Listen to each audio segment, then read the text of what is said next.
Les textes liturgiques du mardi 13 février 2024. Première lecture. Dieu ne tente personne. Jacques 1, 12-18. Lecture de la lettre de Saint Jacques.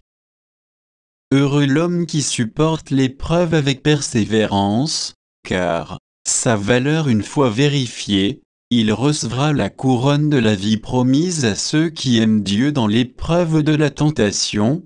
Que personne ne dise, ma tentation vient de Dieu. Dieu, en effet, ne peut être tenté de faire le mal, et lui, même ne tente personne.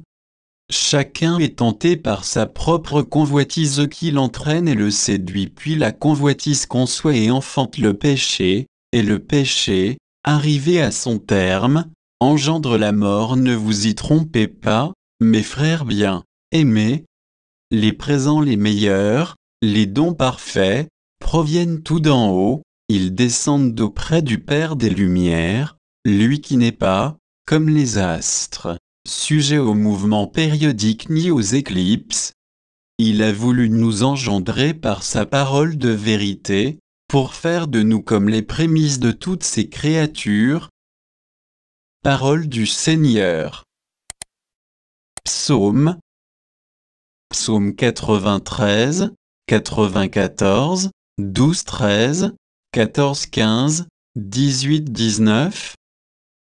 Heureux l'homme que tu châties, Seigneur, celui que tu enseignes par ta loi, pour le garder en paix au jour de malheur, tandis que se creuse la fosse de l'impie.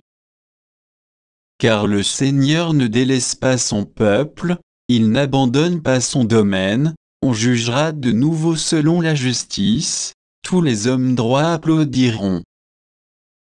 Quand je dis, mon pied trébuche ton amour, Seigneur, me soutiens quand d'innombrables soucis m'envahissent, tu me réconfortes et me consoles. Évangile. Prenez garde au levain des pharisiens et au levain d'Hérode. Marc 8, 14-21. Évangile de Jésus-Christ selon saint Marc. En ce temps-là, les disciples avaient oublié d'emporter des pains. Ils n'avaient qu'un seul pain avec eux dans la barque. Or Jésus leur faisait cette recommandation. Attention, prenez garde au levain des pharisiens et au levain d'Hérode. Mais ils discutaient entre eux sur ce manque de pain. Jésus s'en rend compte et leur dit: pourquoi discutez-vous sur ce manque de pain? Vous ne saisissez pas? Vous ne comprenez pas encore? Vous avez le cœur endurci. Vous avez des yeux et vous ne voyez pas? Vous avez des oreilles et vous n'entendez pas? Vous ne vous rappelez pas? Quand j'ai rompu les 5 pains pour 5000 personnes, combien avez-vous ramassé de paniers pleins de morceaux? Ils lui répondirent: 12. Et quand j'en ai rompu 7 pour 4000, combien avez-vous rempli de corbeilles en ramassant les morceaux? Ils lui répondirent: 7. Il leur disait: vous ne comprenez pas encore? Acclamons la parole de Dieu.